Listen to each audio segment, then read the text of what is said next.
represents the 37th district in Los Angeles, which covers Crenshaw. So, she's in the trenches right now. She's trying to do her best. So I'm going to play this clip. Stunning officer pulled that gun on that pregnant woman last week with her 2 babies. We don't see the connection between this because we refuse to admit it. H.R. 40 calls for the establishment of a commission. It does not call for checks.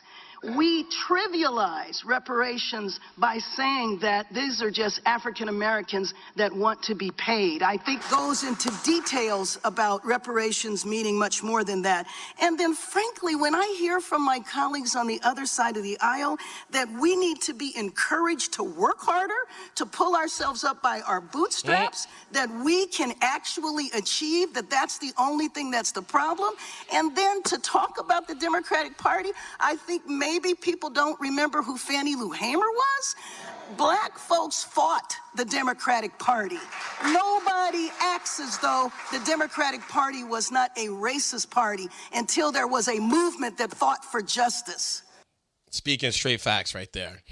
Karen Bass right there of Culver City, West Los Angeles, representing the 37th district. So bringing it back to H.R. 40 and reparations, and I know Pharaoh said it right before we started. So I'm going to go to you, S. first, and then we're going to go to Pharaoh right after.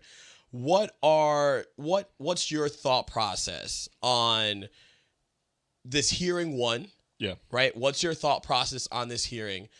And then what's your thought process on reparations or, the committee even being I think there's 3 parts to that. So like the first part is, what do I think about the hearing? Yeah. I think the hearing's great. I think, talking about these things out in the open, having Congress debate them, it's a realistic issue. It's something that reasonable people can debate. I think is fine. Yeah. HR 40 is, like you said, it's a commission to study. There you go. Study it. Yep. Right? Like, we should study everything. Right? I mean, there obviously are things like we shouldn't be studying. There shouldn't be like a commission of like, are Jews subhuman? Right? Like that. No. No. Yeah. We shouldn't. But like, we shouldn't that's why I say like, don't study everything. But for reparations, that's a very legitimate thing in that it was posed by Lincoln and exactly. Liberals, they brought it up. I think Lincoln brought it up originally. What was supposed to happen? Yeah. They 40 acres and a mule. They reneged on that promise. Yep. So I think all those things are valid, and I definitely think discussion and study are all great things. Yeah. My general feeling though about reparations is I'm always very cautious and just like, what would those entail? Primarily because the thing that was so valuable that was stolen from us was not money, it was land. Yes. Land gives you money in perpetuity, right? So the things that are given out, unless these things can truly generate wealth within the community and really kind of make this change, I'm not a big fan of it. I just think that like my whole thing with reparations has always been, the second you give them out, it would be the biggest excuse white people ever had to not do shit for black people. Okay. As soon as you give them out, they'd be like, okay, cool, you got it, good. But that's if, and sorry to interrupt you, but that's if it's cutting a check. Whatever it is. Okay. I just think that like after that point, even though, because like, what is it, like 300 years of history of just chopping down a race, right? Like, how do you make that up in 1 year worth of whatever you give out, right? Like you still can't. Like, it needs to be a whole systematic change within our government, society, economy, all those types of things to really make that work. Like, you can't put a black person in charge of Amazon, right? Like, those are the type of things that would need to happen in order Why to make can't you put those a black person in charge of Amazon? Because then you would have to take it away from somebody else. Damn. But like, just like things like that. That's why I'm always so careful about it. Like, I would rather see like these kind of larger systematic changes than something like, oh, like you guys get a $10,000 check, or or something. You guys get some free college. Yeah. Like, yeah, great, but everybody goes to something college, different, whatever. Like, I think that it really needs to kind of, you need nuance to this conversation. Okay. So like, those are my feelings on reparations.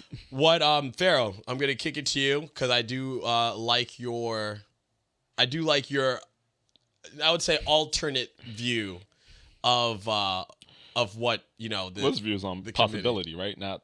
What is it, Pharaoh? You go ahead. I'm not gonna. Wait, my views on the hearing or my views on reparations? So 2 parts. Your views on first, your view on the hearing, and then your view on reparations. All right, so my view on the hearings is don't give me hope. I didn't watch it. I know nothing's going to happen from it. What black people are owed for what the work our ancestors did, no one's going to pay that.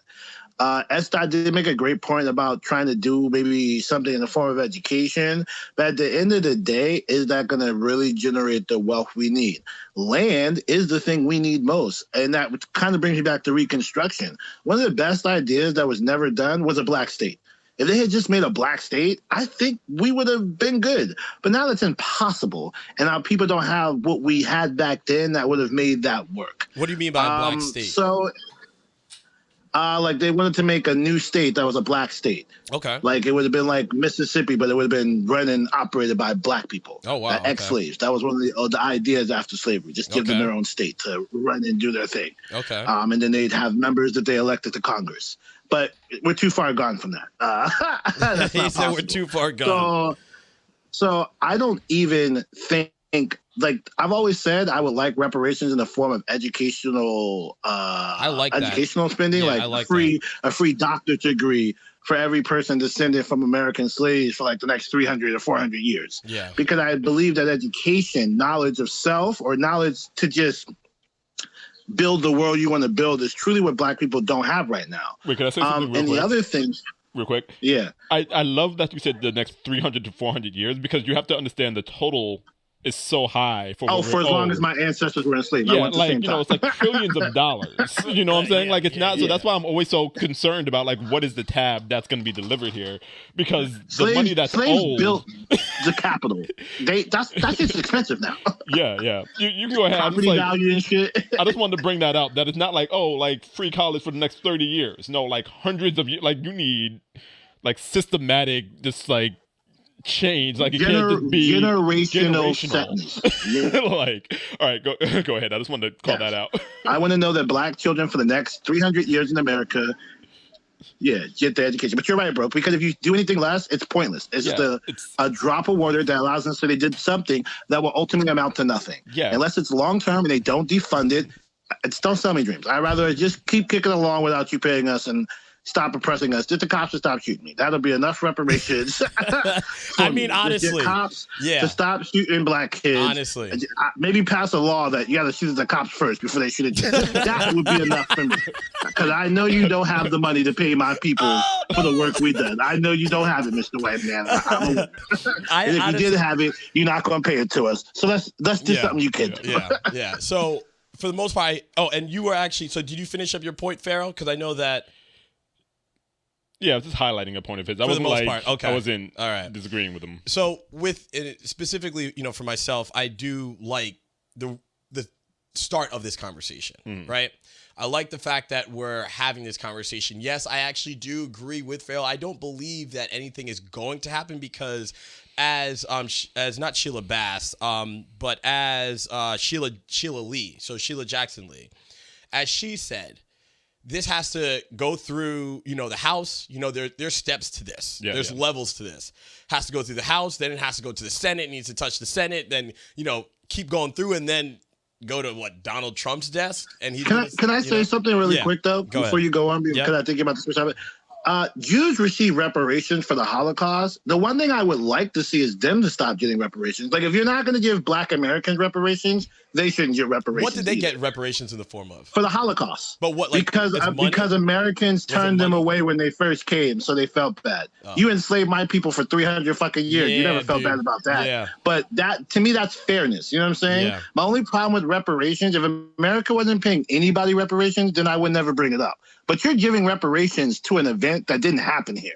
That's disrespectful to the legacy of African Americans. That's disrespectful to every Black American breathing today descended from American slaves who are living side by side in Jewish communities where these people are getting money that you're not getting for a crime that didn't happen on your soil. There you go. And I would just add some nuance to that, where it's not like all Jews get reparations. It's Holocaust survivors. Survivors were getting reparations. All right. I mean, I do think that